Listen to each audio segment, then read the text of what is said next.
recomendações, curiosidades e muito mais. Está no ar mais um 30 Minutos, sua meia hora alucinógena de literatura.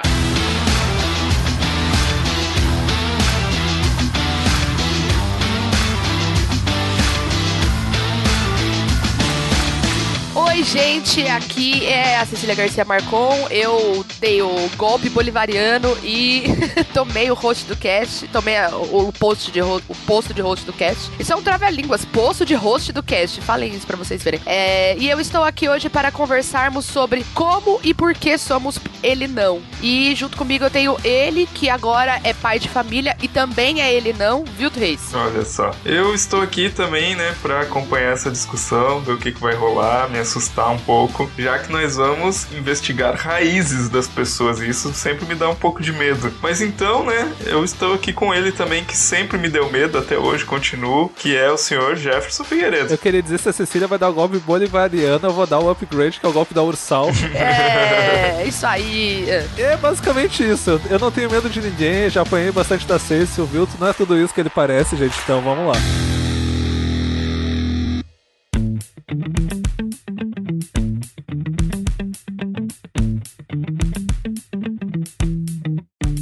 Vamos manter esses recadinhos breves, pessoal. Aqui é o Luiz Beber, o seu leitor de recadinhos do 30 Minutos. Só passando para dizer que se você ainda não sabe, o nosso podcast, esta meia hora alucinógena de literatura, é mantida pelos ouvintes através do Padrim e do PicPay. Então a participação de vocês é mais do que necessária, é fundamental para que a gente consiga pôr episódios no ar. Estou só ressaltando isso porque, infelizmente, em setembro a gente teve uma queda na contribuição e desde lá eu estou fazendo um pouco de malabarismo com o dinheiro que a gente tem para conseguir chegar até o fim do ano. O que vai acarretar nisso, gente, é que outubro, com suas 5 semanas, vai ter só 4 episódios e 30 minutos. Então aproveite aí para pôr em dia os episódios antigos que você ainda não escutou ao decorrer das semanas. Provavelmente no final do mês a gente vai tirar ali uma semana para gravar algum material extra, mas infelizmente não publicar. Mais uma vez, se você quiser que a gente continue com o projeto e quiser que isso não se repita e que a gente possa publicar até 5 episódios em mês que tem 5 segundas-feiras, o lugar é o Padrim, o PicPay. Você pode começar a ajudar a partir de R$1 no Padrim, no PicPay a partir de R$5 você já ajuda, mas tem contribuição de 10 e 20, que também você aí ganha sorteios de livros, e também tem acesso a conteúdos extras no site do assinante do 30 Minutos, que a gente consegue publicar, né, quando os episódios do 30 Minutos estão financiados. Recomendar uma conferida no Padrim, a gente está reformulando ele para o ano 5, e também ficar sempre atento ao grupo do Facebook do 30 Minutos, que é o Lista Negra do Paul Rabbit. Por lá eu devo publicar nossa prestação de conta dos últimos meses para vocês terem uma ideia de como está aqui o nosso lado. É isso, gente, então, um abraço, fique com o nosso episódio político do 30 Minutos, né, que nem nós fizemos em 2014. Essa é a vez de discutirmos a situação de 2018, que tá bem tensa, e como sempre, vale lembrar, o 30 Minutos já se posicionou nas redes sociais, para nós é hashtag ele não.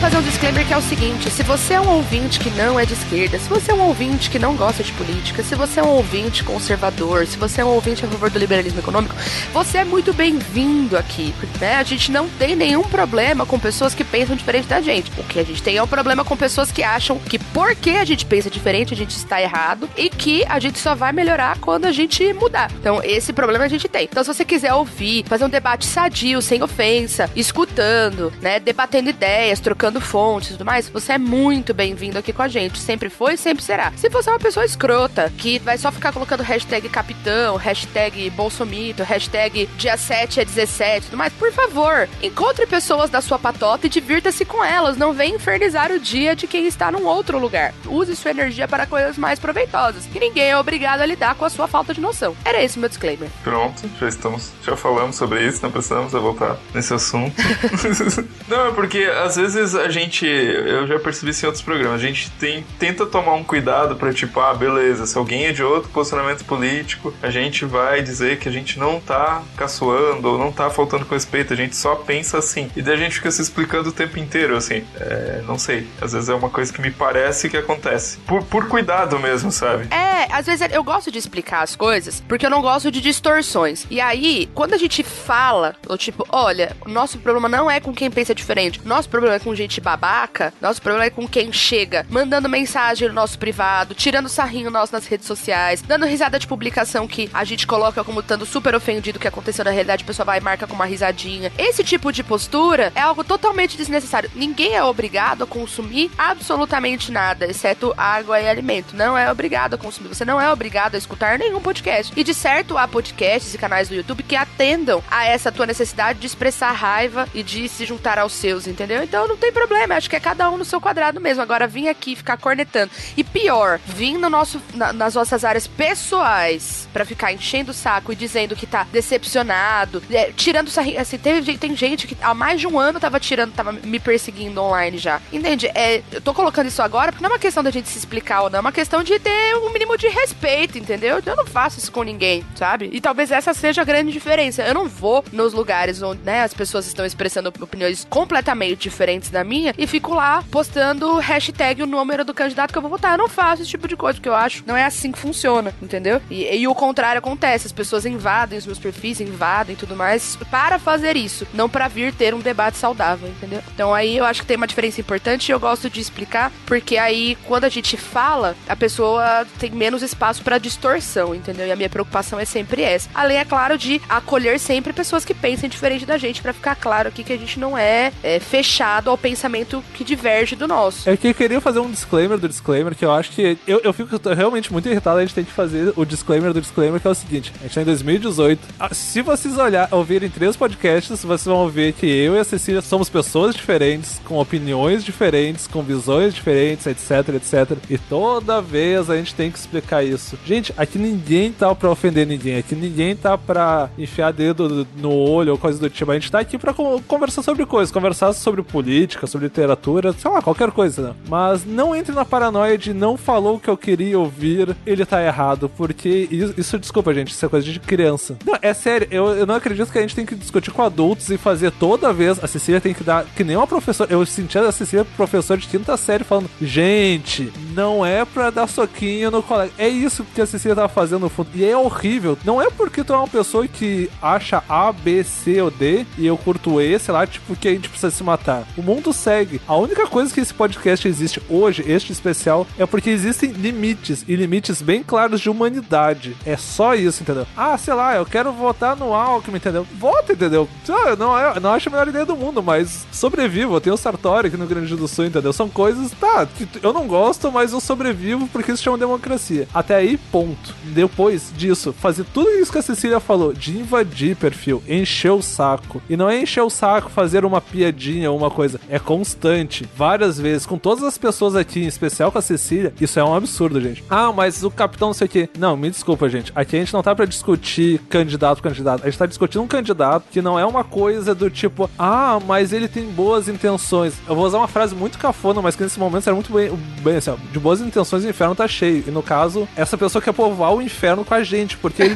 Mas é verdade, tudo que ele não gosta, que é basicamente nada, eu acho que ele gosta dele mesmo, e olha lá, ele acha errado, mas não é uma questão de discutir, direita, esquerda. Gente, tu pode ser uma pessoa de direita e não apoiar o Bolsonaro. Eu sei que tem gente que não consegue fazer essa ligação de 2 mais 2 igual a 4, mas isso é possível. Tu pode ser uma pessoa de direita, pode ser um conservador, pode ser um liberal, sei lá, mas quantas milhões de vertentes de direita que existem. Direita não é um bloco, não é um tijolo maciço único, assim que nem esquerda não é um tijolo maciço único. Mas ficar falando, tu fala isso porque tu é de esquerda. Não, existem pessoas de direita que não vão votar no Bolsonaro porque elas têm uma coisa chamada bom senso. Por favor, lembrem que quem falou isso foi o Jefferson e não venham falar merda pra mim nas redes sociais. Xinguem as pessoas que falaram as coisas, vai lá falar merda pro Jefferson, dá uma folga pra mim. Não, e pode me xingar se tu ficar bravo, mas se tu fica bravo, tu não entende uma coisa óbvia. Existe uma diferença muito grande, e a gente não tá falando assim de uma linha tênue, é uma linha bem clara, entre tu ser uma pessoa de direita e votar, sei lá, no Alckmin, ou no Amodeu, nunca lembro o nome do cara de direita, Amedeu.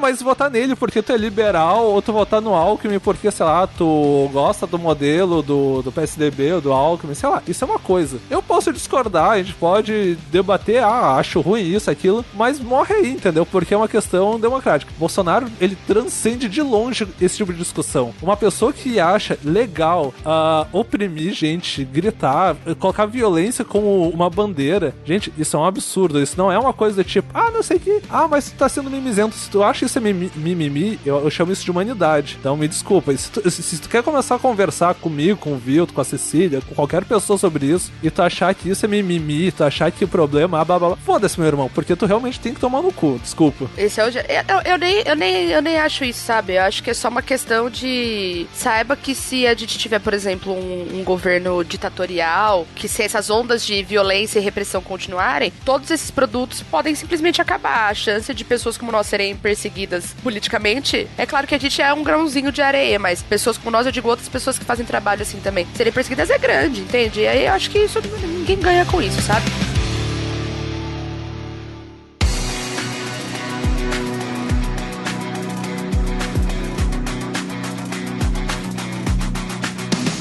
Mas o foco aqui desse programa hoje, porque eu assumi a controladoria geral da União aqui, o foco é a gente pensar em como a gente chegou onde a gente chegou. Acho que quando a gente tava conversando sobre gravar esse cast, que vai sair na semana do primeiro turno da eleição, a gente ficou pensando, na verdade, em como a gente poderia falar sobre tudo que tá acontecendo, sem, de fato, ficar só falando dos candidatos. Eu acho que uma grande questão, aí tem uma questão bem pessoal minha, o Jefferson nem gosta do autor que eu vou citar, pra vocês verem como aqui tem diversidade e tudo mais. O Antônio Cândido tem um texto magnífico. Invocou o Antônio Cândido.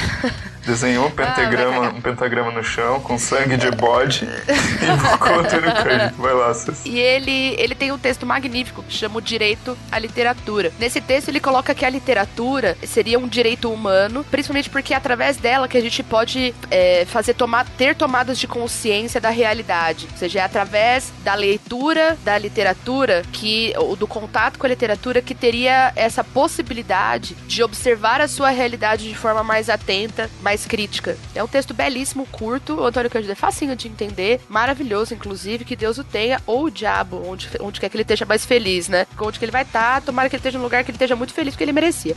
E aí a proposta hoje é que a gente fale um pouquinho sobre como a gente chegou no ele não. Onde que foram acontecendo essas tomadas de consciência para que a gente conseguisse observar o mundo da maneira que a gente observa e tenha chegado hoje nesse posicionamento em comum. O Jefferson é de um espectro político, eu sou de outro, o Vilto é de outro, o Beber de outro ainda. Todos nós mais do centro pra esquerda, né? Mas ainda assim são pontos diferentes.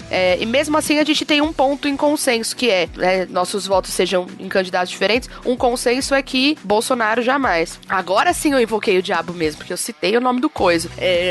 E aí eu queria que vocês fossem comentando livros e leituras que foram importantes na vida de vocês, pra que vocês tivessem uma percepção de mundo como a que vocês têm hoje. Posso começar? Só pra surpreender? Nossa, vamos lá. As pessoas não esperavam. Não, mas olha só, teve uma leitura que eu fiz quando eu era adolescente e que eu acho que assim, que tipo, beleza, quando você tem 16 anos, 17, você tem uma tendência a encarar as coisas com um certo extremismo, assim. Eu espero que isso seja só quando você tem 16, 17 anos, mas posso estar errado, algumas pessoas não passaram dessa fase. E assim, e de forma geral, tu tende a assumir uma bandeira, assim, com muita ênfase, né? E eu, assim, durante quase uns 2 anos, assim, eu fiquei, tipo, sem comprar uma peça de roupa, porque eu tava numa onda de, tipo, cara, anarquismo, anticonsumismo, anti não sei o que, anti isso, anti aquilo. E muito disso veio por causa da leitura de Walden. Eu acho que é uma predisposição que as pessoas já têm pra aquilo. Mas, tipo, ler o Walden me fez olhar pra algumas coisas de tipo, cara, eu não preciso disso, não preciso daquilo, não preciso daquele outro. E que me levaram, tipo, a uma ideia mais de, cara, talvez a gente não precise tanto de poder como as pessoas entendem. E anarquia, como a gente já falou em vários podcasts,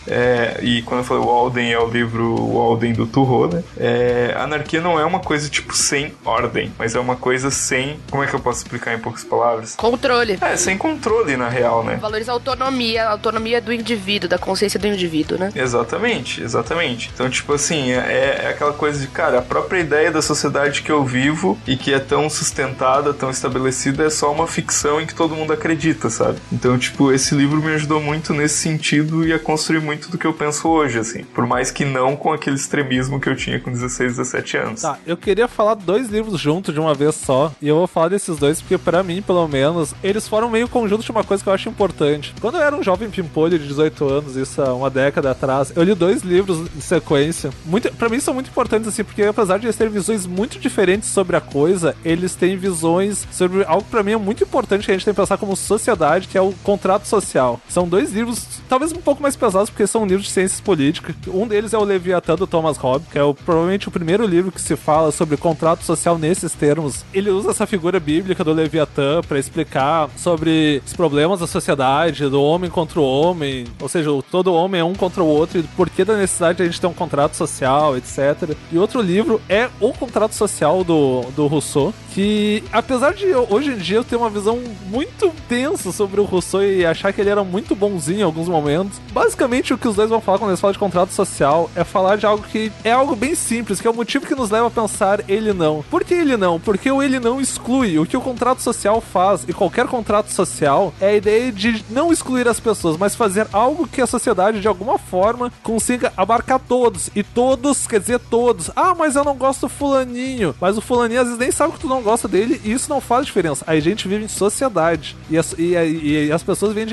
com uns argumentos super pipipi, popopô, mas a gente vive em sociedade. O fato de tu não gostar de uma pessoa, isso não tira o fato que ela, vai continuar existindo, 2, tu não tem o direito, socialmente falando, de achar que ela não deveria existir. Isso tem um nome na história nos últimos 100 anos, isso se chama nazifascismo, e tu simplesmente cria campos de concentração. Então, leiam esses livros, principalmente, eu acho o Leviatã até mais importante, porque o Leviatã, ele põe isso de uma forma até perversa, mas se tu pensar o contexto que ele foi escrito lá em 1600, no começo do século 17, a gente consegue entender, mas pensar que, querendo ou não, são livros de filosofia política, são livros que falam sobre a ideia de sociedade. O Rousseau fala, o homem é bom por natureza e a sociedade que o corrompe, etc. Ele vai falar sobre a importância do contrato social, mas pensem nisso, e se vocês colocarem esses 2 autores, o Rousseau, muita gente chama que é um dos mentores do Marx, porque é um cara mais pensando em esquerda. Tudo bem que na época do Rousseau nem se pensava nisso. E o Thomas Hobbes é um cara bem de... Se a gente fosse colocar em termos de hoje, seria bem de direito, mas tá pensando em algo mínimo que a gente precisa na sociedade, que é o quê? Bem comum.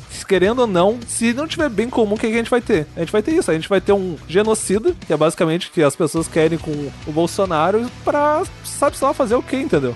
Eu gostaria de comentar que uma das leituras da minha adolescência que mais foram impactantes pra mim é uma que eu comecei a ler com os meus alunos agora, porque eles queriam ler pra gente encerrar nosso ciclo de leitura, né, no nono ano. Eles queriam ler uma autora, tinha 3 reivindicações: um livro que tratasse de algo que aconteceu na realidade, ou seja, que tivesse um viés histórico, queriam um livro escrito por uma mulher, e queriam que fosse nacional. E aí eu fui caçar, e aí eu fui na minha adolescência e revivi a leitura do As Meninas, da Lígia Fagundes Telles.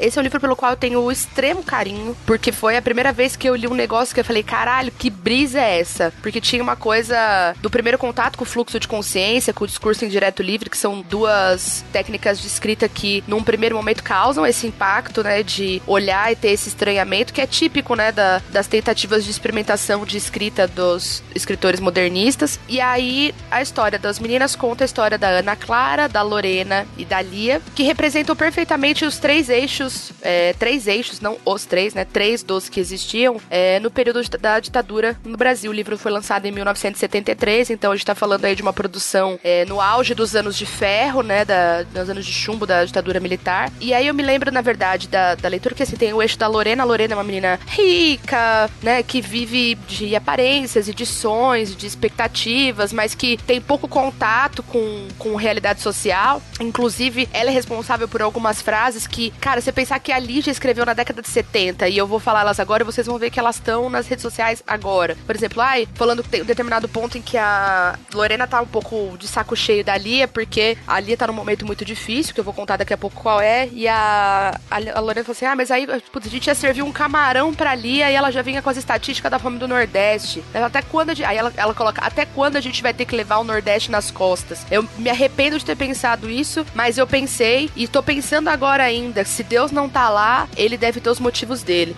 Então, não existe discurso mais atual do que esse, né? Essa fala de até quando teremos que carregar o Nordeste nas costas, assim. A outra figura é a Ana Clara, cujo apelido na história é Ana Turva, que também tem uma questão de gente ficar na corda bamba entre casar com um rico industrial e ter essa vida mais conservadora e as emoções e acessos ali do contato com as drogas e de conhecer um mundo mais subversivo, digamos assim. E tem a Lia, que o apelido é de Leão. Ela é mais engajada com os movimentos de confrontamento com os militares. O namorado dela é um exilado político. E aí tem um determinado ponto que eu lembro que me impactou muito, assim, que foi quando ela tá lembrando, né? Então tá lá na brisa do pensamento da Lia e tal. E ela falando que uma conversa que ela teve com o namorado, que chamava Miguel, ela falava, o que a gente devia fazer era morrer, né? Porque a única coisa, assim, talvez pra ficar em pé de igualdade, que a gente devia fazer era morrer. E o namorado dela falou assim, olha, a gente, se adiantasse alguma coisa, a gente até podia, mas se a gente morrer não vai adiantar nada, não vai mudar nada. E aí ela falou assim, é verdade, se a gente fosse em praça pública, arrancasse nosso coração, falasse aqui, ó, meu coração aqui, olha o sangue, a gente só ia olhar pro lado e ver que tinha um senhor engraxando sapatos. Conhecer a Lia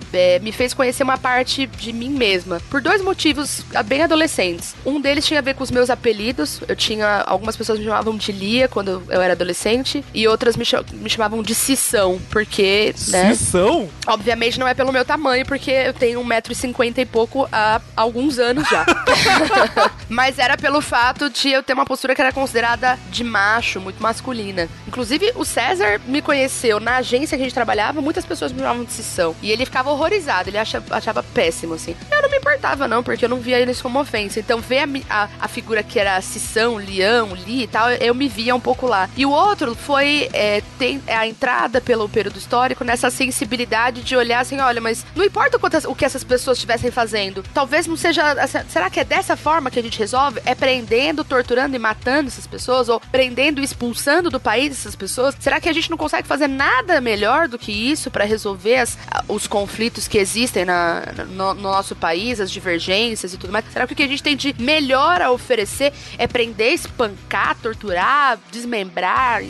É isso que a gente consegue? Será que a gente não sabe ser melhor do que isso? E aí foi a primeira vez que me pegou isso, assim. Então é um livro pelo qual eu tenho muito carinho até hoje, assim. Mas agora, relendo, por estar trabalhando com os meus alunos, eu fico sempre muito pasma do quanto um livro de 45 anos atrás ainda tá lá materializando discursos que são brutalmente reproduzidos até hoje.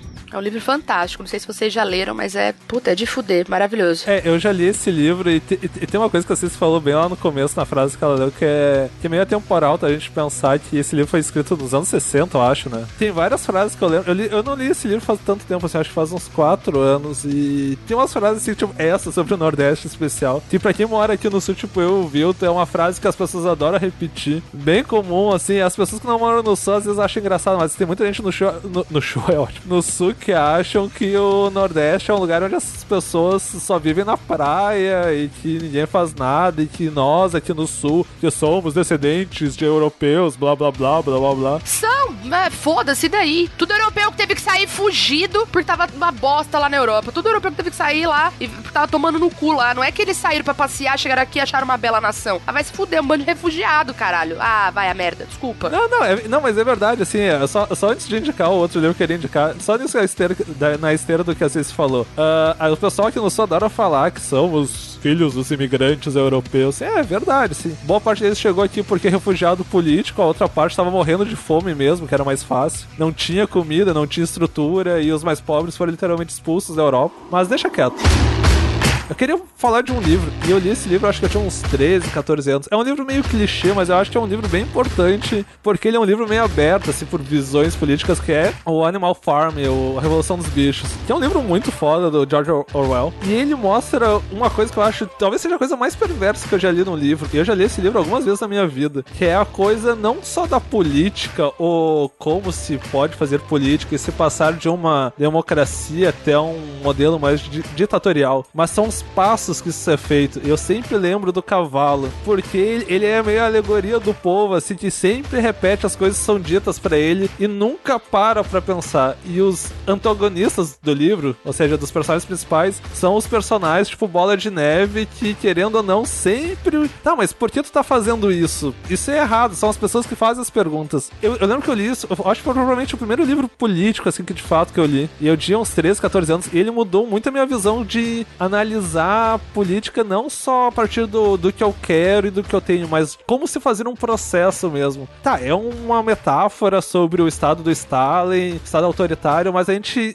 às vezes esquece que ele pode funcionar pra qualquer pessoa de modelo autoritário que quer chegar assim, ó, eu vou te excluir porque eu acho tu feio, bobo e chato, entendeu? É um livro muito simples, é um livro super acessível. O George Orwell literalmente deu a vida por ele, pelo 1984, pra fazer livros com ideias muito complexas, mas ao mesmo tempo muito acessíveis. E é um tipo de leitura que a gente tem que fazer, pelo menos uma vez na vida, pra pensar por que a gente exclui as pessoas e por que as pessoas aceitam alguns discursos e algumas ideias. Não é discussão sobre, eu sou divergente do ponto da Cecília. Não é isso. É discussão de como pessoas tomam o poder, elas se impregnam no poder e simplesmente começam a bater os seus concorrentes por medo. Que é isso que a gente tem. Quando a gente fala ele não é só o que ele representa, o que o Bolsonaro representa, tudo que vem com ele é algo muito assustador, gente. A gente pensa, mas não sei o que, ele vai trazer os valores militares. Maravilha, o Brasil devia ser a Suíça entre 64 e 85, né? Mas acho que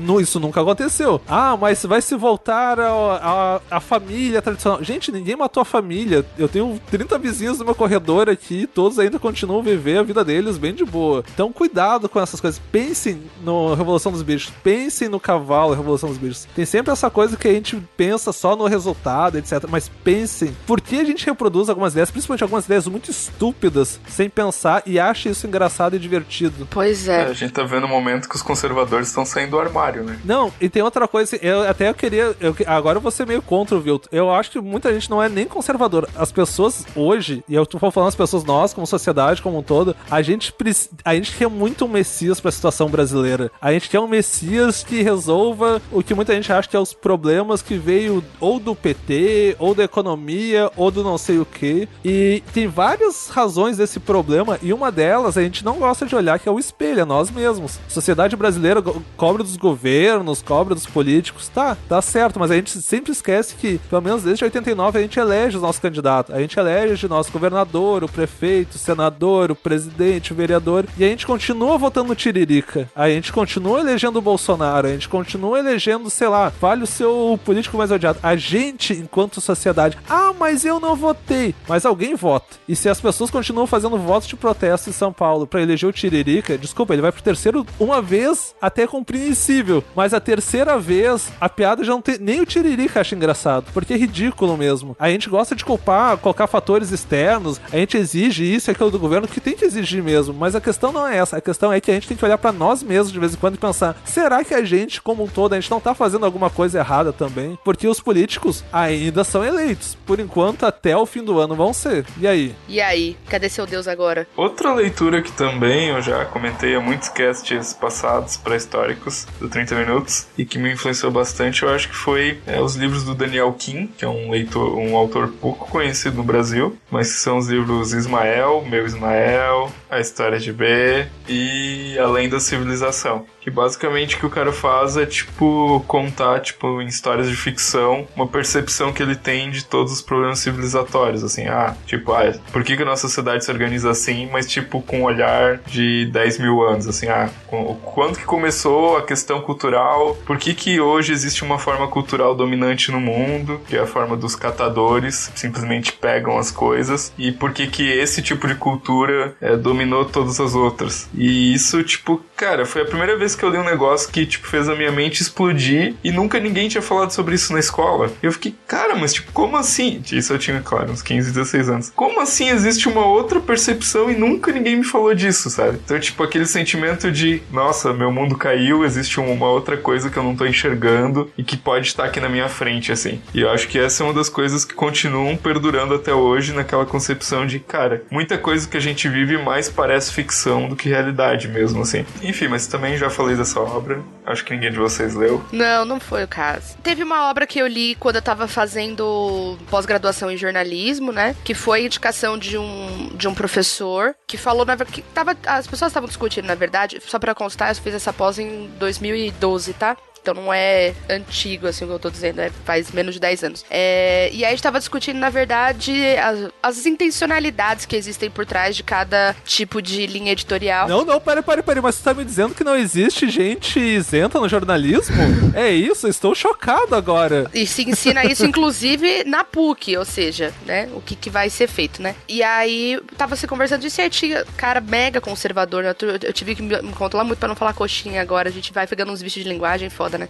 Tinha um cara mega conservador na turma que tava falando que hoje o jornalismo é totalmente independente, que tinha sido uma vitória, uma superação, N coisas. Aí o professor falou assim, olha, você vai me desculpar, mas eu tenho que colocar assim, como é que você como jornalista pode ficar tranquilo conhecendo a história do Vladimir Herzog? Porque naquele momento ainda não tinha havido, no momento em que eu fazia a pós, não tinha havido ainda a modificação da certidão de óbito do Herzog, ou seja, ainda não havia o reconhecimento público do Herzog enquanto assassinado pela ditadura. Falei assim, olha, Rubens Paiva, Herzog, e aí ele citou outros nomes lá, mas eu fiquei com esses dois na cabeça. Falei, como é que você pode achar que a tua profissão hoje existe em paz quando houve um momento da nossa história em que esses dois caras foram mortos, duas histórias estapafúrdias, uma pessoa desapareceu, né, o Rubens Paiva foi sumido, né, e o Herzog foi voluntariamente prestar depoimento, ele simplesmente foi suicidado ainda dentro da cadeia, uma coisa mais estapafúrdia do mundo. Isso nunca foi reconhecido como um problema, isso não te ofende enquanto jornalista, porque me ofende muito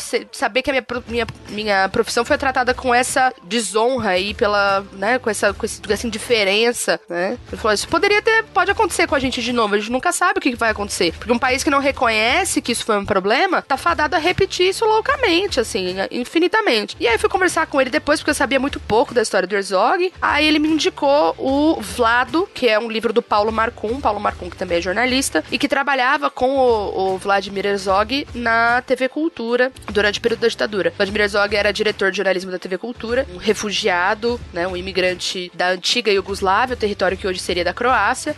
A família veio, ele era judeu, a família fugiu do nazismo e veio para o Brasil. Ele constituiu família aqui e tal. E aí a história foi essa, né? Ele era filiado ao Partido Comunista e ele foi voluntariamente até o DOPS para prestar depoimento, foi torturado. A tortura passou do ponto de forma que acidentalmente, vejam só que loucura, acidentalmente ele morreu. Era só pra torturar e aí quando viram o cara tava morto. Como ele era uma figura pública e aquilo não era uma situação fácil de conter, forjaram a famosa imagem do Herzog tendo supostamente se enforcado. É muito louco porque às vezes em que eu tratei do assunto com os meus alunos, você mostra a foto, a primeira coisa que eles falam é, nossa, mas como é que ele pode ter se enforcado estando praticamente ajoelhado no chão, né? Tipo, isso é impossível, assim, como que, né? Com a cordinha amarrada 10 centímetros acima da cabeça e o joelho encostando no chão, né? Tipo, como seria possível?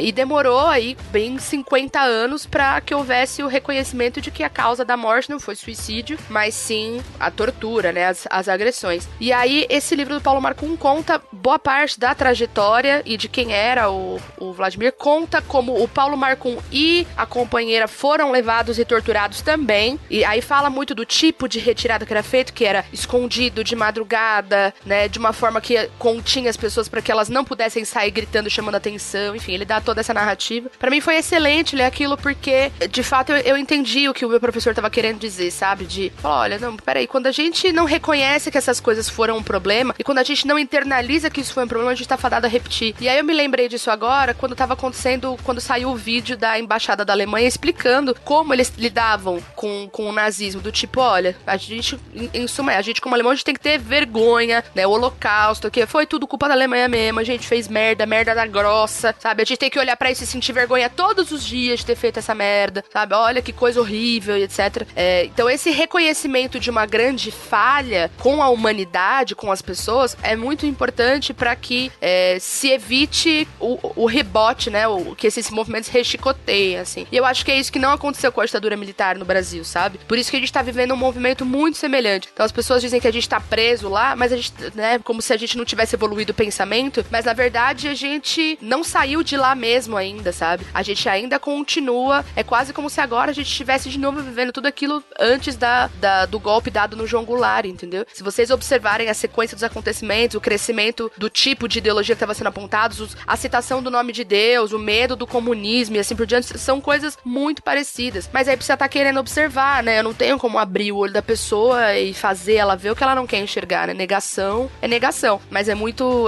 Pra mim fez muito sentido, assim, sabe? Deu uma clareada na coisa, no sentido de que enquanto a gente não conseguir reconhecer a ditadura militar como uma falha histórica humanitária, a gente vai estar fadado a repetir esses movimentos ad infinitum, assim. Eu queria só completar uma frase da teórica que eu estudo, que é sobre isso, sobre a memória, que a Cecília falou, que eu acho uma frase bem importante, que a Linda Hutchell fala, que é o seguinte: é a perda da memória e não o culto à memória que nos fará prisioneiros do passado. O que ela quer dizer com isso, de uma forma bem passada? A gente fala, o pessoal fala, não, Bolsonaro, etc., os militares. Eu vou repetir uma frase que eu falei uns minutos atrás. Eu não sei vocês, mas eu nasci no Brasil. O Brasil nunca foi a Suíça. Entre 64 e 85, o Brasil, até onde eu sei, nunca foi essa maravilha que as pessoas falam. Existe muita fantasia de, antigamente não existia violência. Sempre existiu. As favelas não foram criadas a partir de 89, até onde eu sei, nem no governo Sarney. Elas são bem mais antigas. Os problemas sociais do Brasil, eles atravessam séculos, literalmente. Os problemas econômicos, de estrutura. Então, criar essa narrativa, essa fantasia histórica de que no passado não era bem assim. O Vladimir Herzog não foi bem morto, que nem eu ouvi uma vez de um senhor falar. E eu perguntei pra ele por quê. Não, porque ele foi de forma voluntária. Então ele sabia o que ia acontecer. Provavelmente ele se despediu da família falando, na volta eu trago pão, mas aí ele sabia que ele ia ser eletrocutado até a morte. E aí tu fica pensando, o que tu responde pra uma pessoa dessas? Porque eu não sei se algumas pessoas... Eu sei que tem muita gente que... Por exemplo, eu sei que meu pai vai votar no Bolsonaro, simplesmente porque ele criou uma fantasia de que alguma coisa ele vai resolver com um passe de mágica. Mas talvez esses tipos de pessoas, que nem meu pai, eu entendo que eles têm uma certa nostalgia falsa do passado, tipo, esse passado maravilhoso, que nunca foi. Convenhamos, gente, eu vivo no mesmo país há 29 anos e ele sempre foi o mesmo. As pessoas basicamente são as mesmas, eu sou o mesmo, então a questão não tá aí. Mas o que me assusta é ver gente nova, principalmente guris, e é uma grande massa que vai votar no Bolsonaro achando que, não tem problema, ou senão, que nem eu já vi, eu não sou isso, eu não sou aquilo, logo isso não me afeta. Nossa, guri, tu tem que 2 neurônios, tu vai viver sozinho numa caverna, ou tu quer viver... Não, e é isso, assim, eu não...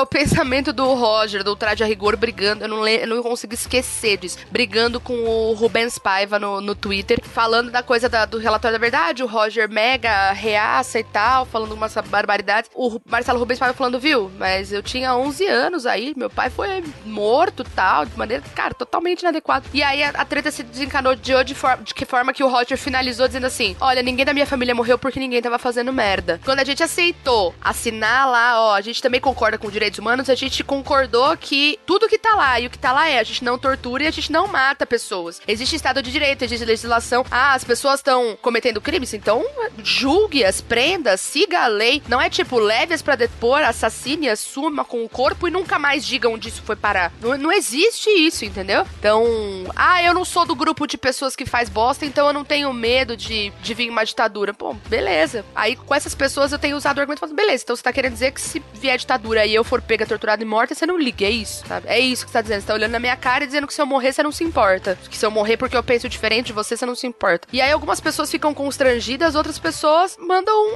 cada um sabe do que faz, né? Tipo, que é basicamente simples. Se você morrer, eu não me importo, né? Mas aí, assim, quando a pessoa chega no ponto de afirmar, olha, se morrer eu não me importo, aí tá marcada muito a diferença, né? Entre os dois lugares, assim. Tem uma outra coisa, em cima disso que a Ceci falou, e é uma coisa, por exemplo, a gente aprende lendo várias novelas do Gabo, assim, romances, que é a coisa do... A gente é latino-americano. Por mais que muitos brasileiros não queiram aceitar isso, a gente é latino-americano. A gente vem de um tipo de formação que a gente nunca vai ser a Europa, por vários motivos. Formação cultural, a forma que o Brasil literalmente foi criado enquanto país, etc. A gente nunca vai ser a Bélgica, a Suíça, a Suécia, a França, a Alemanha.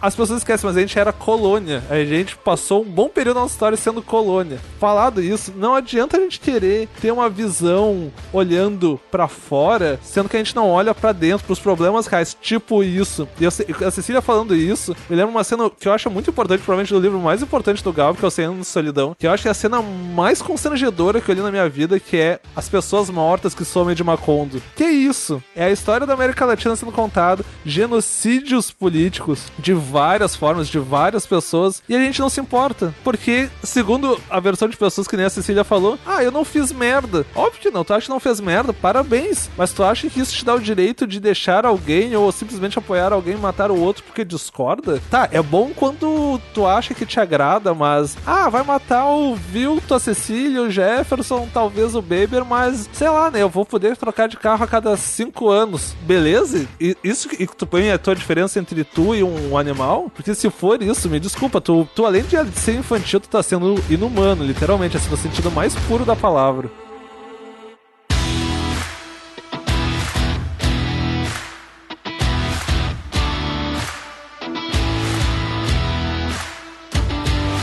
Pessoal, esse foi o nosso cast falando sobre como chegamos no nosso posicionamento ele não, o porquê o que tipo de coisa nós acreditamos e como, na verdade, foi a leitura e a literatura, foi mergulhar em diferentes autores, em diferentes momentos das nossas vidas, que fez a gente chegar nessa proposta de vida, de lugar pra viver, de forma de viver. De novo, eu quero reforçar que vocês estão livres pra comentar o que vocês acharem melhor, desde que com muito respeito a todos os envolvidos, incluindo as pessoas do podcast e os coleguinhas do grupo, não pode brigar. Vilto e Jefferson, querem se despedir dos ouvintes, por favor? Gente, não façam merda. Lembre-se que, cara, tipo assim, teu voto é uma escolha, é uma coisa que é tua, beleza. Mas, cara, tipo, teu voto também é responsabilidade pelas outras pessoas que estão ao teu redor, pelas pessoas que tu gosta, pelas pessoas que tu ama. Então, vote com consciência. Só isso que eu peço, mais nada. Eu queria dizer que, além do ponto lamentável de concordar com o Vilto, nossa, eu não sei. Isso é o fundo do poço. Isso é o fundo do poço. Eu tô concordando com o Vilto e com a Cecília na mesma semana. Tá, enfim. Pensem no que vocês vão fazer. E pensem antes de falar algumas coisas, principalmente redes sociais. Porque a internet tem memória, gente. E se te arrepender do que tu disser, algumas bobagens, pensar, não era bem assim, a internet vai estar lá pra te lembrar que tu já foi uma pessoa mesquinha o suficiente pra dizer algumas coisas. E pra terminar, dependendo quem for eleito no segundo turno, eu fico feliz que Porto Alegre é bem perto do Uruguai, que eu posso ir a pé, literalmente. Então, um beijo pra todos. Eu acho chique quem fala que pode mudar de país, porque eu sou uma fudida, entendeu? Eu não vou ter muito o que fazer. Eu não posso também, mas eu não vou ter opção B e, por garantia, eu gosto muito do meu rabo, então eu vou conservar ele de alguma forma. O rabo dele. Um rabo de valor. Bom, é isso, galera, e votem com consciência e, de preferência, ele não. Beijos e oremos, porque se tem uma coisa que não tá sendo, é fácil.